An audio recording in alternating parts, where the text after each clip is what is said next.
All right, friends, let me introduce you to Fort Sumter, the Secession Crisis. This is a GMT game, a card-driven game by Mark Herman. The Secession Crisis, 1860 to 1861. For those of you who know American history, this happened right before the Civil War. Okay, I'm not going to do a playthrough of this, but I want to give you an overview of this game and introduce it to you. Boy, it's hard to open this box because I think it's a very cool two-player game, and I want to introduce it to you. Now, you can play this solo, and if you go to the GMT website, you can download this. You have the rules. I made 2 copies of this stuff, but you have the Unionist solo opponent. So this is sort of like the AI sequence of play. You have the Secessionist solo opponent, and then you have the rules. Fort Sumter solo opponent rules, and it's only 2 pages, right? Basically, it's the AI, and you can download this directly from the GMT website if you look up Fort Sumter. I have not played the solo game yet, but I have played the 2-player game, and it's a joy. It's a joy. You got the rules of play right here. It's 6 pages. So it's not going to kill you, okay? This is not a difficult game to learn to play, okay? There's the board right there, but I'm going to show it to you. It's a card-driven game, so you got a bunch of cards, right? You got some cubes, 6 pages, boom. That's it. 6.5, okay? 6 1/4. All right? With the pictures and everything, you could say it's 6 pages, 6 1/4 pages. Okay? You're going to get through this fairly quickly. You're going to learn to play it. It's going to be great. You have a playbook here, which gives you an illustrated sequence of play. Okay? Boy, if you read this, you're done. You're going to put the books away, and you're going to play the game. You might have to reference a thing or two that you forgot along the way, but it gives you an illustrated sequence of play. And then here, it's got a short history of the Secession Crisis, right? I knew about this because, I went to school and I learned history. But I don't know if they teach this stuff anymore in school. But anyway, if you buy this game, there it is. You'll learn about it, right? And historical notes on each of the cards, right? Because this is a historical game. It's abstract, Here's the designer's notes and strategy tips. It's not a complicated game. It's a I know what you're thinking. GMT, complicated war game. No, this is a very simple game. It's not really a war game. It's more of a political game, and it's area control. It's a card-driven area control game. Okay, so here's the map. It's a very nice map. It comes in this plastic bag, and I just keep it in there. Don't really need to keep it there, but I do. You have these cubes, right, which represent the Unionists, the Secessionists. You got the victory point markers. This white one, this white meeple here, is a what is it called? A peacekeeper, right? Which at some point in the game you can use to lock a certain area in the map. And then you got the cards. I'll show you these cards in a second. Let me put them down here. So here's the board. I think it's an attractive board. Let me see if you can see this. Can you see that? Okay, let me grab the cards. You can see that. Okay, there we go. Again, card-driven, area control, right? Area control. What is neat about this game, and I like when games have this sort of stuff, you have the instructions right there. You got sequence of play right there on the board. the final crisis, right? Because you're going to go through 3 rounds, and then there's a final crisis right there. And then the VP summary for each round and for the end of the final crisis. It's right there, okay? Now, you're going to put the cubes here, okay? The blue ones, which are the Unionist, and the Secessionists, which are the gray cubes, they're going to go all in here. Now, you're going to have cubes in this game in 2 areas. In the token pool, I hope you can see that, the token pool down here, right? And here. And as you play these cards, which will allow you to place cubes on there, you would be taking them from here first because you don't start with any in the token pool. And as you remove them from here, they go onto the board. And when they get removed from the board, sometimes by yourself or by your opponent, they go into your token pool. And you have to use the cubes from the token pool first before you go into here. Because as you can see here, you have this green area, that's escalation. So once you breach this area here, you get 2 cubes, which are going to be in these little spaces here. They go directly into your token pool. Once you breach the tension area, okay, because this is escalation, here's tension. Once you breach this area here, you get 3 cubes that go into your token pool. And you get to use the Peace Commissioner, which I earlier called the Peacekeeper, right? The little white meeple. If you're the first one to breach this area, you get the Peace Commissioner. The Peace Commissioner goes into one of these areas here and it locks it up. You can't put anything in or out.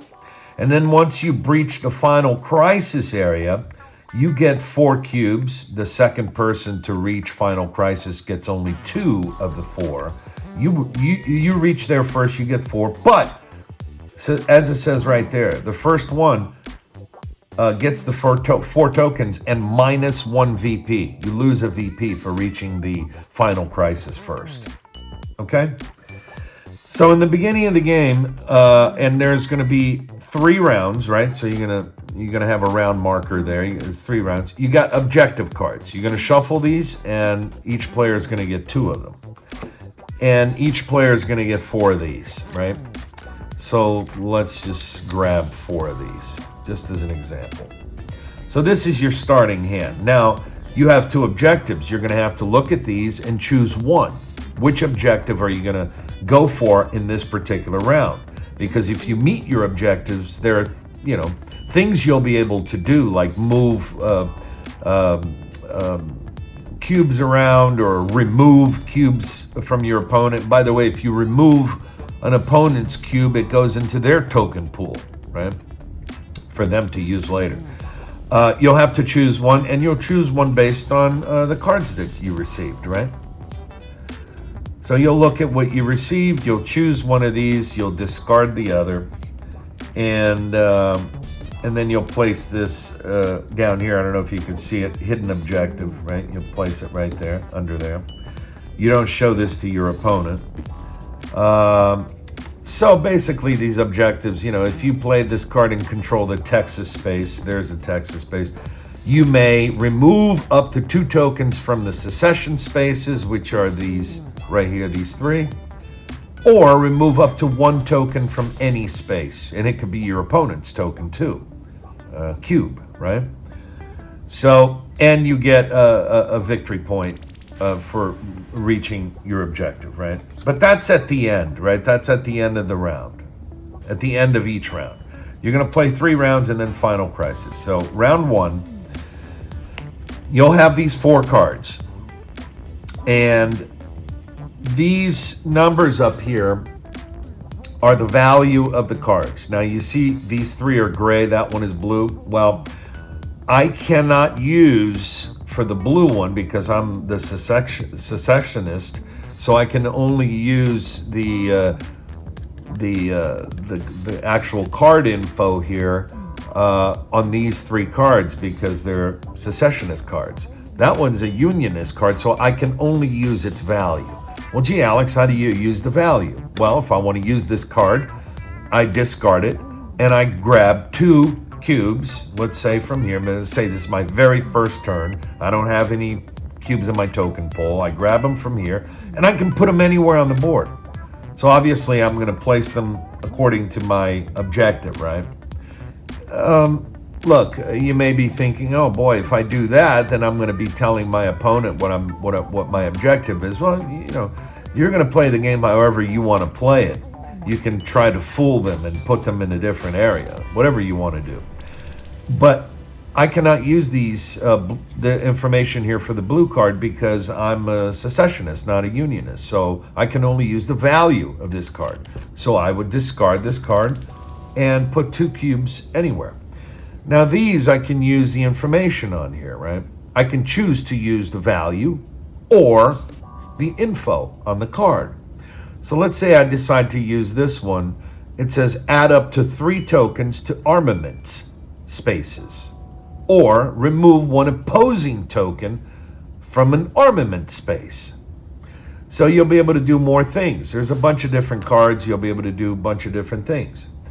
These are the different sections of the board. As you can see, you have these here, which are the political spaces, right? 1, 2, and 3.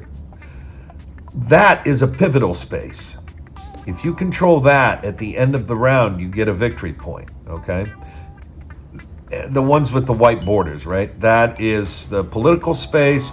This would be the pivotal public opinion space. This would be the pivotal armament space, and here you would have the pivotal secession space, right? You also get points if you control all 3 of them. That means if you have cubes here more than your opponent. If it's equal, then you don't control it, obviously. But you may end up controlling that one and not that one. That means you don't control all 3. You don't control the whole area. But that's it, right? So you got these pivotal spaces with the white borders, which will give you victory points. But you're also looking to control all 3 of each. And you might focus on one particular one, like in round 1, you may, if you have the cards to play, here I have 2 secession cards in my color, so I can manipulate that area. I might want to control all 3 of these, But if I have just the pivotal space of any of these, or more than one of these, I get victory points. And, depending on the card, I can go ahead and remove one of my opponent's cubes from that area. So in this game, you're going to be adding cubes to the board and removing cubes from the board in an area control battle type situation. It's not a war game, like I said. It's more like a political type of game, like, a pressure game. So you're gonna, for round 1, you're gonna use 1 card. You'll discard it. You'll use another. You're gonna use 3 cards per round, and you're gonna be left with 1 card in the end. Well, that card goes into the final crisis cards. You would slip it under there because at the end of the game, once you've gone through these 3 rounds, you're gonna have a final crisis where you're only gonna be using the color of the card. No value, no information, just the color and whatever it is, right? The information is right there, but basically in the final round, you're both going to be positioning your 3 cards however you want. You'll flip them over at the same time. And if they match colors, there's some things both of you can do. And if they don't match colors, something else you can do, right? And the information is all right there in the final crisis, which is basically moving cubes in and out of this board or moving them around the board. Okay, it'll allow you to do those things. You're going to do that. So you're going to get 4 cards in the beginning of each round. You're going to play 3 of them, and then 1 of them is going to be left over, which will go in your final crisis card area for the final crisis, okay, for step 4 of the game. And you'll be playing like that, battling these areas, getting victory points. And it's fun. Like I said, if you're the first one to breach here with the cubes, so you might want to control that. There's a lot of little things you can control. It's a very easy game to play. but there's a lot of little things you can control and think about. How you play your cards, where you're moving your pieces, your objective, all that stuff. And if you're the first one to reach the final crisis here, you're going to get the 4 cubes, but you're going to lose a victory point. So it's pretty neat, and there's a lot to think about in this very small, very quick game. Your first game may take you 30 minutes to play, but after that, it'll be less than 30 minutes. It'll be 20 minutes because you'll know what to do. It's a quick game, 15 minutes maybe. It's a very quick game. It's an easy game to learn to play. It's a great 2-player game, in my opinion. It's a very, very good design. I really like this game, so that's why I wanted to introduce it to you. And that's it. You got, the insert the box. You get these things. You get the rules of play. You get the playbook, which is pretty cool, and the cards. And there it is. Fort Sumter, the Secession. Why am I doing that if I'm going to have to put everything away? There you have it, Fort Sumter. It's a very cool, and I highly recommend this game if you're into this sort of thing, because like I said, it's not really a war game, even though, you look at that image there and you think, okay, it's a war game, right? But it isn't. It's more political. It's area control. And you have a lot of options, a lot of things to think about when you're playing this. The first time you play it, you're not going to be thinking so much about certain things, but the more you play the game, the deeper it gets. So I recommend Fort Sumter from GMT Games, designed by Mark Herman. He's a great designer. And there you have it. Wanted to introduce it to you. Go check it out.